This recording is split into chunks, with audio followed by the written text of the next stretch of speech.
All right, let's see. We live here.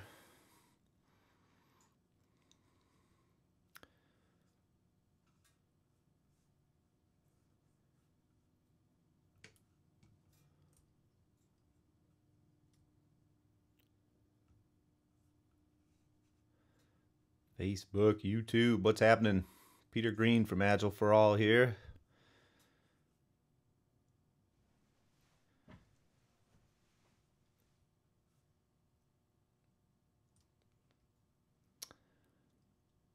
Good morning. Here I am on the West Coast, nice and early, 8 a.m. East Coasters, 11 a.m. Good to have you here for our first inaugural Agile for All Ask Me Anything event. We'll wait till we get a few people logging in here.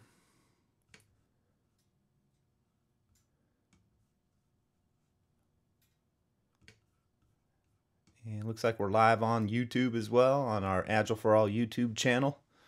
So you can comment there, chat there. We'll be able to respond to it.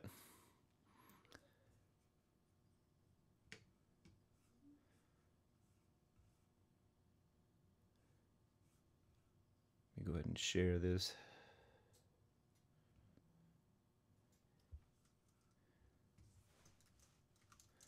Ask me anything.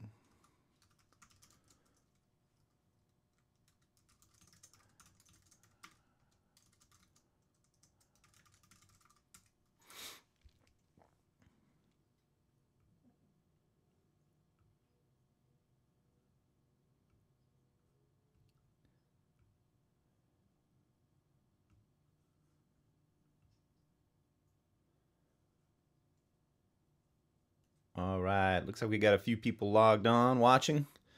So my name is Peter Green. I'm a certified Scrum trainer and certified Agile leadership educator with Agile for All. And we're here to play around with this live stream a little bit, see if we have some questions. I was thinking about this morning. You know, we usually charge a lot of money to do coaching, but free coaching today for anybody that wants questions answered. We're happy to answer them. So well, Steve, maybe I should comment a bit on Agile for All and what they're about. So Agile for All is really all about transforming things. So I'm gonna pull up our mission statement that we just wrote, our minty fresh mission statement right here. So November.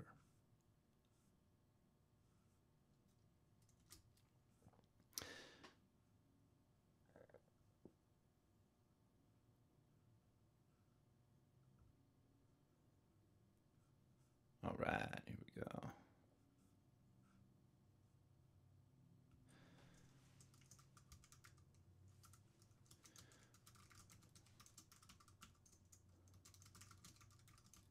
All right. So, Steve, I don't have our mission statement here. I guess I didn't write it down. I only wrote it on a flip chart, and I can't find the flip chart photo. Maybe Steve could attach that as a comment here. But Agile for All is about trying to make a big difference in people's lives. You know, we came from a background of Agile and Scrum, and you know, at the end of the day, Agile is about helping make businesses more effective, helping make people's lives more meaningful. So we try to create this ripple effect where we have more meaning in our lives, people have more meaning in their lives, and businesses are more successful, organizations are more successful, whether that's very small organizations like my family, for example, or others' families, or whether that's a large organization that's focused on being more successful in their domain. All right, so Agile for All has just released a series of videos. And these videos are kind of the foundations of Scrum. So these are animated videos, and the videos explain how the Scrum framework works and why it works. And In fact, if we have some time today, I might actually throw one of those videos on the stream here and take a look at it. I'm going to load one of those up now. Get that ready to go.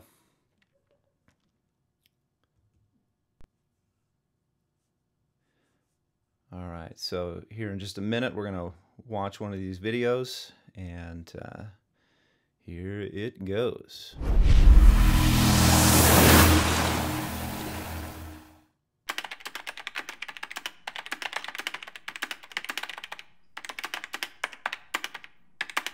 This definition is from the Scrum Guide, the official document created and regularly updated by Scrum's co-creators Jeff Sutherland and Ken Schwaber. In this video, we will explain that definition and describe the underlying theory of Scrum. Scrum is described as a process framework rather than a complete process for building products.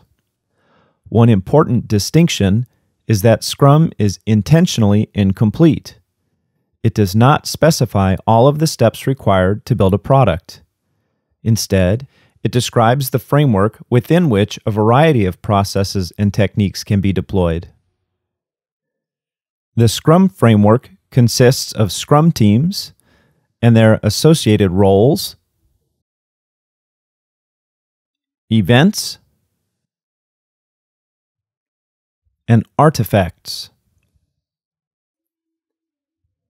Each of these core components has a few simple rules, and there are simple rules describing the relationship and interaction between the components. Anything not described by those components and rules is not part of the framework. The Scrum team decides which processes and techniques to use within the framework. If the team or the organization were to decide to remove or alter any of the components or their rules, they are no longer using Scrum. Scrum exists only in its entirety, and each of the core components and their associated rules serves a specific purpose. The second part of the definition describes something called a complex adaptive problem. To understand that, let's look at a spectrum. On one end of the spectrum, we will place problems that are simple, predictable, and static, or unchanging. On the other end, we'll place problems that are complex, unpredictable, and adaptive, or always changing. Most professionals are familiar with how to address problems at the left end of this spectrum. Since these are predictable problems, we are able to create a detailed plan. The plan might have many steps and dependencies, but if the system is predictable, the plan will progress without any surprises or the need to change things along the way. This approach is known as defined process control, which means that we define a specific process for every step along the way. This works well when things are predictable. When things are more complex and unpredictable, this approach is not very effective. One of the most frequently cited books on this topic is called Process Dynamics, Modeling, and Control by Babatunde Ogunaki and W. Harmon Ray. In this book, the authors explain, it is typical to adopt the defined approach when the underlying mechanisms by which a process operates are reasonably well understood. When the process is too complicated for the defined approach, the empirical approach is the appropriate choice. Ogunaki and Ray are telling us that the defined approach doesn't work when things are complex and adaptive, and that we should instead use something called empirical process control. So let's explore what that means. An empirical approach is one that is based on observations and evidence. Empiricism is the central idea behind the scientific method, that we can find out what is true through experiments with concrete, observable results. In order to make good observations, an empirical process has three pillars: transparency, inspection, and adaptation. Scrum is based on empirical process control, and so significant aspects of Scrum are designed to provide transparency inspection, and adaptation. To create transparency, Scrum's events and artifacts are visible to all of those responsible for their outcomes. Organizations using Scrum frequently inspect Scrum artifacts and progress towards a sprint goal to detect undesirable variances. They balance the frequency of inspection so it doesn't get in the way of the work, but still provides sufficient opportunities to course correct. If, during inspections, anything is determined to be outside of the goals of the effort, the process, plans, or product are adapted. The adaptation is made as soon as possible to optimize for a better outcome. To summarize, Scrum is a lightweight framework made up of a few roles, events, artifacts, and their rules that is simple to understand. However, since it relies on empirical process control to address complex adaptive problems, it is difficult to master.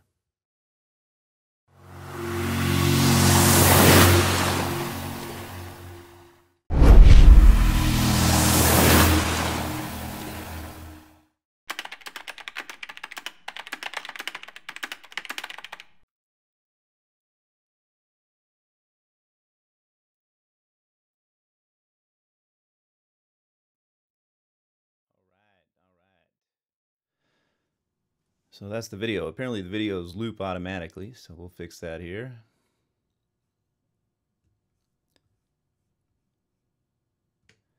And let me get my video back live.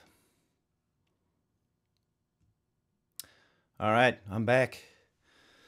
So that's an example of one of the videos in the series. It's kind of the intro video, in fact, laying out the theory and why Scrum works when it works. So let me tell you a little bit about myself then. My background is that I led the Agile transformation at Adobe for about 10 years. I started that out with my own team, the Adobe Sound Booth and Adobe Audition teams. One team, two products. And at Adobe, I first heard about Scrum and felt like it had some really promising things for our team. We had a great team already, and we're looking to always get better, as most of us are. But we started using Scrum on a new product, a 1.0 product called Adobe Sound Booth. And we just loved it. We got a lot out of it. Really enjoyed how it helped our team get even better and how it helped our product be even better. And as we learned more about the process and started getting some experience in using it, we started to see some real benefits, and others around us started to see benefits. They started seeing that our bug count was much lower, and we weren't working overtime in the normal crazy months of a release cycle at Adobe. And so we started telling other teams about how this Scrum and Agile stuff worked. And eventually, starting in 2008, that became my full-time job. So I started out using Scrum on my own team. Other teams were interested in it, and so I started telling them about it. And from 2008 to 2015, that was my full-time job at Adobe.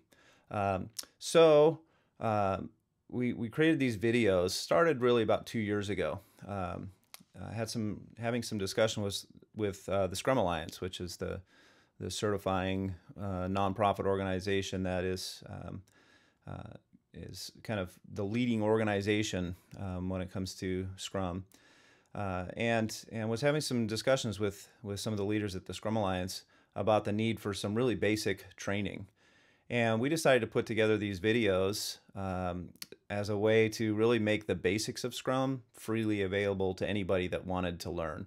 And so there are several videos in that series, which you can find on our page and our YouTube channel and different places like that. Several videos, about 15 of them. They range from 3 to 5 minutes. A couple of them that are a few minutes longer than that.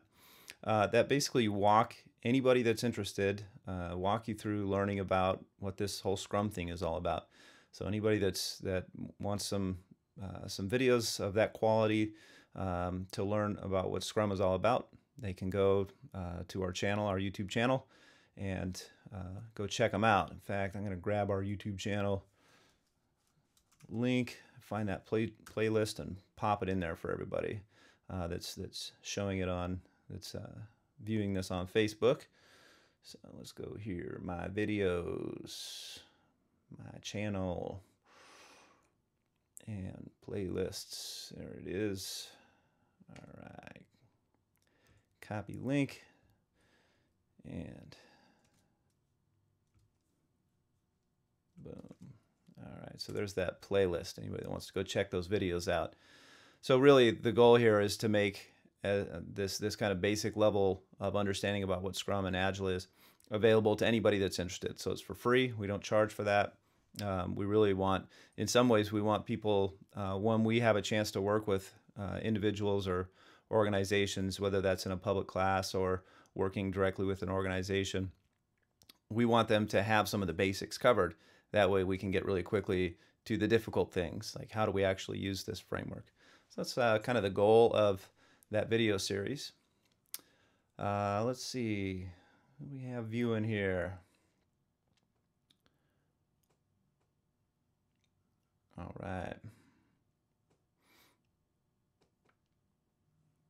So we're here now to Ask Me Anything. You can ask us anything. Anybody that's checking us out on the live stream here, if you've got questions or comments, we're here to answer them. All right.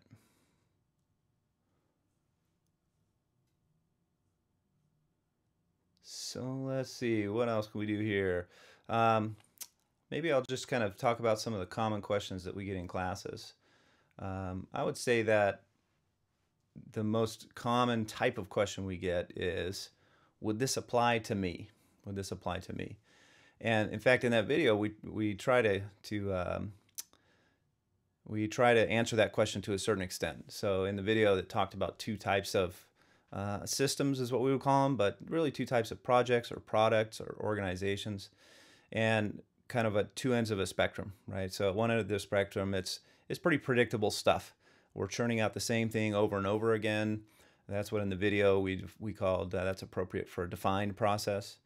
And at the other end of the spectrum, things are pretty unpredictable. We're having to learn as we go. We're discovering new things. New product development really falls into that realm. And so if your project or your organization is anywhere on the right-hand side of that spectrum, in other words, we're trying to learn things as we go, we don't get it right the first time, and we need to iterate. Scrum is really built to do that. And so the most common question that I get is about that. Would Scrum work here? Would Scrum work there? And so people often have questions like, well, hey, I don't do software development, so would Scrum work for me? And in that case, the answer is almost certainly yes. There are certainly lots of Agile frameworks out there, and you know, the Scrum is the most common one, and it's usually my starting point with an organization or with a team is to start with Scrum. We even use Scrum in our family to do our chores and our homework and practice and things like that. So I have 5 kids, so we have our own mini Scrum team here at the house, and we use a lot of concepts from Scrum and Agile in essentially running the home. And I would say the other thing that I think about there is that anytime you have human beings working together, that's a complex system. Human beings are inherently unpredictable. And so if you were watching that video and thinking, well, you know, what I do is kind of at the left end of that spectrum. It's fairly, you know, predictable stuff. If you have lots of humans working on it, there's an element of unpredictability there. And so even though doing chores is relatively predictable, because it's human beings doing it, it's still, we still use a lot of the concepts from Agile and Scrum. So that's one of the more common questions that we get is around, you know, where is Scrum a good fit and where is it not? As far as the different Agile frameworks, Scrum is really built for product development or anything that we have an effort that, you know, we kind of know what the effort might look like and we want to start knocking that effort down.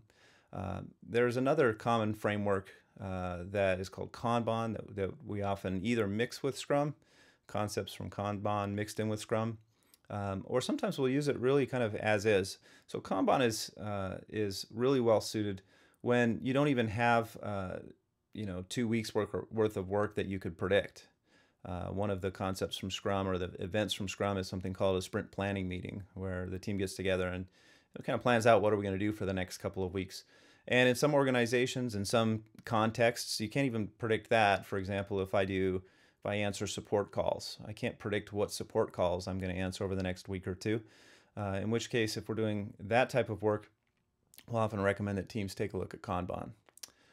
So let's see. That's, I would say, the most common question we get. And so we have clients at Agile for All that are using Scrum well outside of software development. We have a client that does, for example, dental prosthetics. They make bridges and crowns, and they're not doing any software development, but they use Scrum to run their organization. One of our clients, Geonetric, uses Scrum. They do software development, and they use it there, and it started there. But since then, they've started using Scrum well outside of that. So in fact, the entire organization is organized into Scrum teams, including the executive team and including the operations and HR. And so all parts of that organization now are run in Scrum teams using 2-week sprints. So those are a couple of examples of clients that we have that are using Scrum far outside of the traditional software aspect where it came from. So that kind of reminds me of an article that was written by a friend of ours named Steve Denning. So Steve Denning blogs on Forbes.com, and Steve was talking about Agile not as a software development process, which is where it started, but as a management discovery. He calls it a management innovation. And he talks about how over history there have been a lot of inventors that discovered something and weren't great at making it go wide to the public. So you think of somebody like a Tesla, who really invented most of the concepts we have around electronics, but wasn't the one that was able to make it spread broadly. He says that Agile, while it was discovered by software developers, maybe that wasn't the best place for it to be discovered, because I would say, calling out my own community here, we're not the best at people stuff in the software development industry as a stereotype, but discovered by software developers, and they called it a software development approach. But in reality, it's a management theory, and it's a really innovative management theory. And so it was discovered by them and made public by them and shared in the Agile Manifesto. But maybe that wasn't the best person to spread the word about a new management innovation. So interesting concept from Steve Denning there. So let's see, what other questions do folks have that we could answer? I think one question that I get pretty commonly in my classes is, if you're going to do this Scrum thing, do you have to go all in on it? In other words, if I don't have the maybe the organizational mandate to change the team structure, can I still use Scrum? And there's a great quote by Ken Schwaber, who was one of the inventors of Scrum. And Ken said that Scrum is not something that, it's not a process that you install. It's a tool to foment change. And so the framework of Scrum is really built to highlight where things aren't working very well, and then to create an opportunity and an awareness of the need for change. And so even if a team doesn't have the capability to restructure themselves to make it a more cross-functional team, they can start using Scrum to a little at a time, a few weeks at a time, start to improve things. And so while our experience when we first used Scrum back in 2005 was that we wanted to try and do it by the book. We wanted to try it for one release by the book. And we did a pretty good job of that. I've also seen lots of organizations get a ton of benefit by saying, hey, we can't do all of this. The organizational constraints aren't set up that way, and maybe our leadership isn't even aware of what the Scrum thing is, but we want to try it. And I've seen those teams, those organizations get a lot of benefit from, let's take the pieces of Scrum that we can implement now, put them in place, and start iterating on that over weeks and weeks and weeks. And often what we see is that because Scrum starts to make things better for that team, even though they're not using maybe every single piece of the framework, because it starts to get better, leadership starts to notice, and other teams in the organization start to notice. And so now they can start to get the leadership aware and bought in of what this Scrum thing is, and start to get the mandate to do it even better. So even if we can't jump all the way to, hey, so this is exactly how Scrum works, we can still get some benefit from it, and that benefit can often start to lead to better adoption of it. All right, let's see what we got here. Other questions?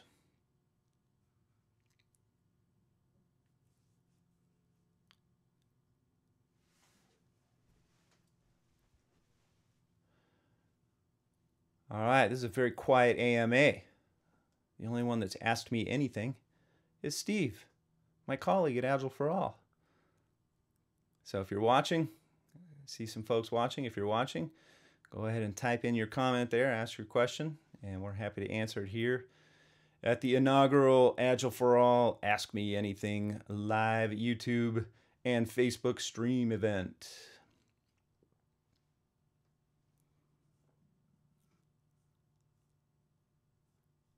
If not, I'll just keep on talking. So here's a comment. Maybe you could share a little bit more about how your family uses Agile. Okay, yeah, let me talk a little bit about that. So some of the parts of how we use Agile in my family. So we have every week we have what we call our family council, which is the same as a sprint retrospective. So weekly on a Sunday night, we get the whole family together, and we essentially have a retrospective. We talk about, hey, how did things go last week? What do we want to improve on next week? And we'll pick one family improvement goal. It's usually one. Every once in a while, we'll squeeze a second one in there, but we like to keep it focused on one big goal for the week. So, so we do that. And over the years that we've been using Scrum within the family, we've iterated quite a bit on the actual process within that. The way it works right now is that every week we pick a new product owner and a new Scrum Master from among the kids.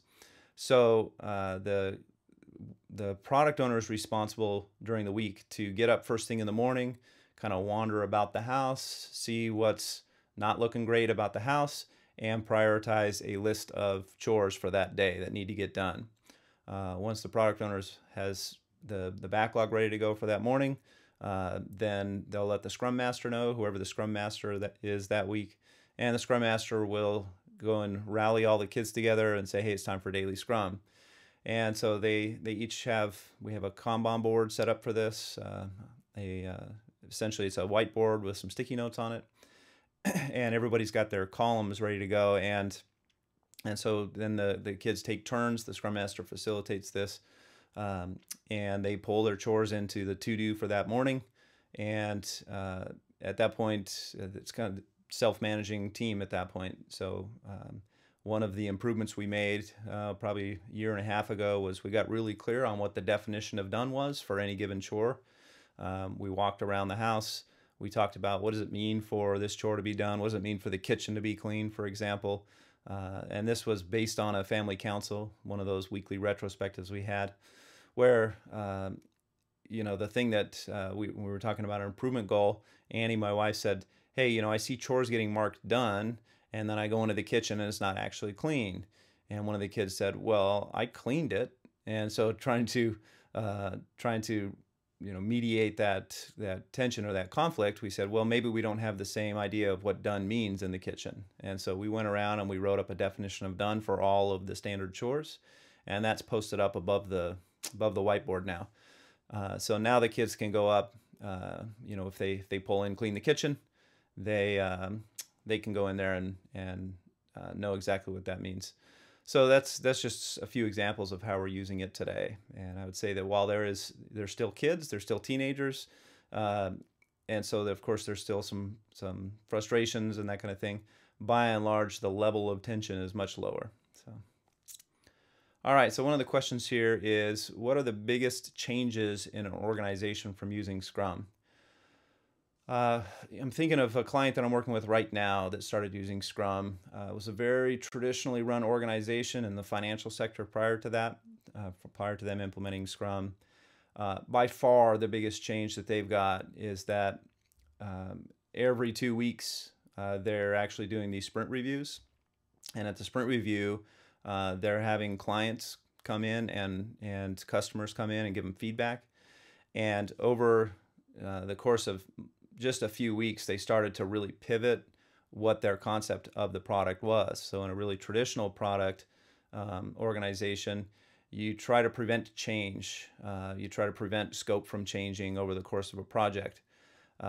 What they found is that they wanted the scope to change. In fact, they changed major ideas that originally they had planned on building based on feedback from their customers. And that project originally was planned to take about 6 months to complete. And they completed the whole project in 4 months. But the project that they completed looked pretty different from what they planned based on the feedback that they were getting from customers as they built it. So that was a pretty awesome thing to see. Was to see how this organization was really creating a better product in less time, and that started to lead to the spread of Agile within that organization. All right, so Ashton's telling me there are a few questions on the stream, although I am not seeing them, Ashton. Maybe you could ping me with those. Let's see.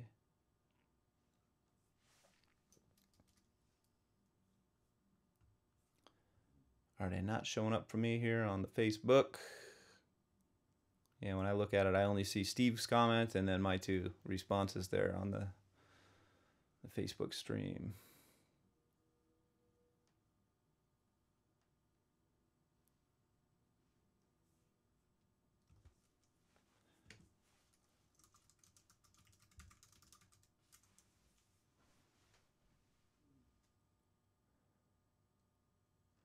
All right, what do we got? What do we got here?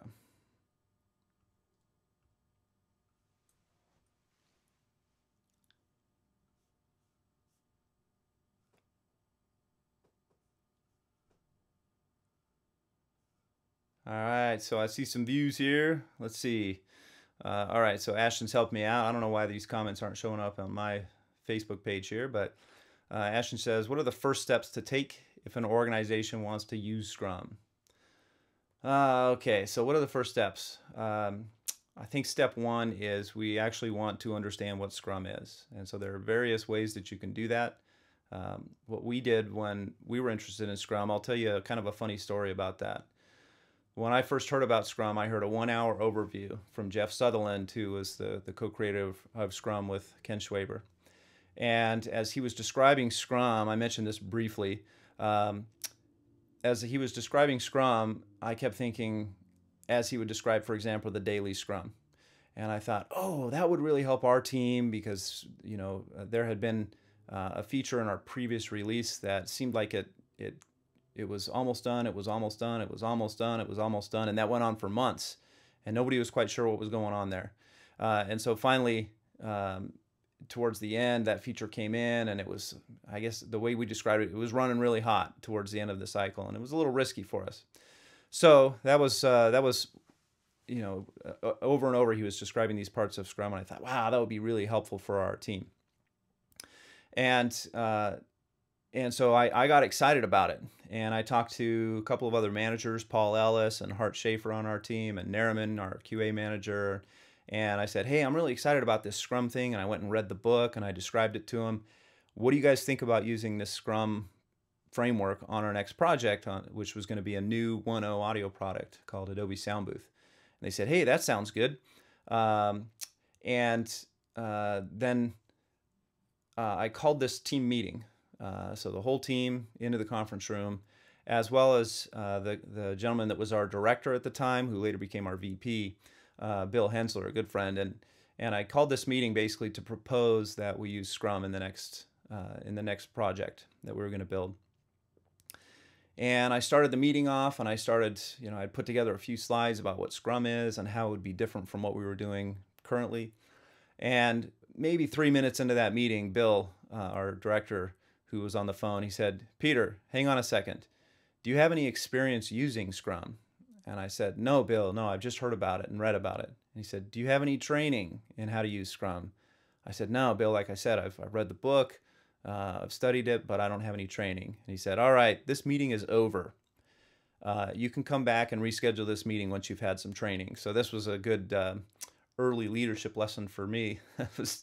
Don't schedule a meeting proposing major changes unless maybe you've run that up the chain a little bit and across. And so at any rate, myself and Paul Ellis went to go get certified Scrum Master training from Ken Schwaber back in 2005. And we went and took the training. And I said, Bill, hey, we've had the training now. He said, okay, can we do it? And he said, yeah, go ahead and schedule the meeting. We scheduled the meeting and ran it. So regarding that question about where to start, I would always start with some training, whether that be a certified Scrum Master class, which you can find on our website under training, or whether that be calling us up and having us come and do it in-house. Once Paul and I had done it and got buy-in from the team, and the team was excited about using it, then we brought a trainer in-house to do some training for us, and that was really useful because in a public class, sometimes we can't go deep into application for your team, right? We do as much of that as we can in the time frame. But in a private class, we really can. And the way that we run our private classes is we always add time after the traditional 2 days of training. We always build in an extra half day or a day or sometimes even a few days to really do some coaching on, all right, now we know what this Scrum thing is. Let's talk about how we're actually going to use it. So the training part is really important. And in the training, really, it's not just the concepts that we're covering, but we're talking about how we think differently when we're working in an agile way. And so that's really the focus of our training, our in-person training, is how do we think differently if we're using an approach like Scrum. So training, and then our clients are most successful when we follow that up with ongoing coaching. And so we like to check in after the first sprint and do some coaching and saying, how did that go? What are we learning? What can we improve in the next sprint? And then our goal really is to work ourselves out of a job through that coaching engagement. We don't want to always have our clients relying on us to do the basic Scrum and Agile stuff. We want them to be learning that, building those skills, building those muscles internally, so that when they're calling us up, they're really calling us up with the next level of problem. We started out with, how do we just do this Scrum stuff? Now we've kind of got that nailed, but now here's what Scrum is uncovering about the organization, or about how our team works with other teams, or whatever those things are. And so that coaching turns out to be really important. And so most of our clients that we work with, we've been working with for years. And we're not there, we're not embedded, we're not sitting on the team. We're there as a resource for them to call on when they hit the next challenge that they're really struggling to figure out. All right, so that's my spiel on how do we get started. All right, let's look and see what other comments we've got here.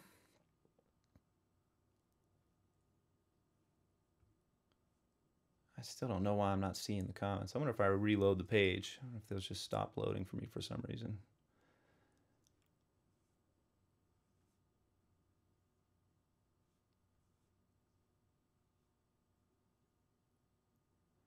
All right, now I'm starting to see them. All right, what's my coaching background? There's a question here. What's my coaching background? So, we think of at least a couple of different skill sets that are really important when we're helping organizations. One is training, and we're very mindful and diligent about constantly trying to improve our training so that it is making a difference for people. And so our training is really built around how adults learn. We've studied that quite a bit. We have a couple of members of our team, for example, Tricia Broderick, this week was teaching a class called Training from the Back of the Room. So she's training other trainers in that case, in a methodology developed by a fantastic author and educator named Sharon Bowman in this concept called Training from the Back of the Room, which is based on the neuroscience of how adults learn. So training is one piece of it, and it's something that we're really proud of our skills in. Coaching is a whole other part of that. And so my background in coaching, where I kind of shifted from thinking of myself primarily as a trainer, and I would spend most of my time doing classes, doing the education piece of it. And I started shifting, I would say in about 2009, 2010, we started learning about this whole world of professional coaching and discovered I found out that there's this whole other skill set that's really important, the coaching skill set. And at the time, there was a couple of friends of ours, Lisa Adkins and Michael Spade, had created an organization called the Agile Coaching Institute. And we started bringing Lisa and Michael into Adobe starting in 2010. And I just fell in love with the tools. So coaching is really all about starting with listening and having the client's agenda as primary. So whatever the client wants, we're there to help them get that. And so that might include some training when they just don't know something. But the cool thing about coaching is that most of the time, the person that is being coached or the organization that's being coached probably has the answers within them. And coaching is a great way to pull those answers out and to help people make decisions on their own, rather than more of a consulting model where we come in and say, hey, we're the experts, just do it this way. That doesn't have a great track record over the history of consulting. And so we love coaching as a much more effective way to help people discover on their own what the next best steps for them are. Since that time, I've done, gosh, weeks and weeks, if I were to add it all up, of training on how to become a better coach and practice. So that's a little bit about my coaching background. All right, so I think we're going to wrap this one up for today. Appreciate the questions and everybody that got a chance to tune in. We're going to make this a weekly series. So if you stay tuned to the Agile for All Facebook page and to our YouTube channel, we're going to be doing this on Fridays, and you'll get to hear from different members of the Agile for All team every Friday. So we're pretty excited about the opportunity to answer questions live for free. Anybody that wants to hear about them. We're going to wrap it up. Oh, wait, I got one more question. I'm going to answer that question, then I'm going to wrap it up. So this question says, can you say more about Scrum as a container or meta process? Yeah, let me say a little bit about that. It gets a little bit into etymology and the etymology of the definition of terms. But let me tell you a little bit about that. So the authors of Scrum like to say Scrum is a framework, not a process. And so what they mean by that is that Scrum does not give you a step-by-step list of things to do if you want to build a product. What it gives you is a container that has some really high-level, lightweight events, a few artifacts, things that we make, and some role definitions, and then the rules around those. And then it's intentionally empty. One of the great Agile thought leaders, a guy named Alistair Coburn, says that Scrum is beautifully empty. It doesn't tell you how to do everything. All it does is give you a few check-in points that help to make things transparent, and they give you a chance to take a look at what's working, what's not, and make changes to that. So that's why we call it more of a framework than a process. The entire definition of Scrum just takes up a few pages on scrumguides.org. You can go read about it. It doesn't fill in all the blanks, and the goal for that is that we want Scrum to be as broadly applicable across any type of project as we can make it. And so we try to keep Scrum as lightweight, as free from details as possible, so that it's broadly applicable. All right, so that was a high-level answer to the question on that. We're going to wrap it up here, and we look forward to hearing from more of you next week at our next Agile for All Ask Me Anything. Let's see, who's on next week? Have we locked that down yet, Ashton?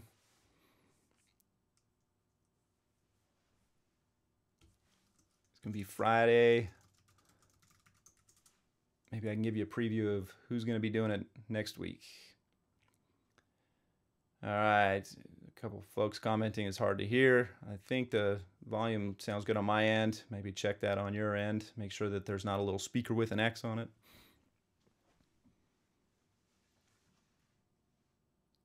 All right, Corinne, glad you got a lot out of it. Lots of new info for Corinne.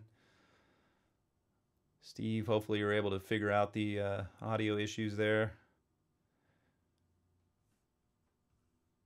And let's see if we can figure out who's going to be doing the Ask Me Anything next week. All right, it might have to be a cliffhanger. Might have to stay tuned to see who it is next week.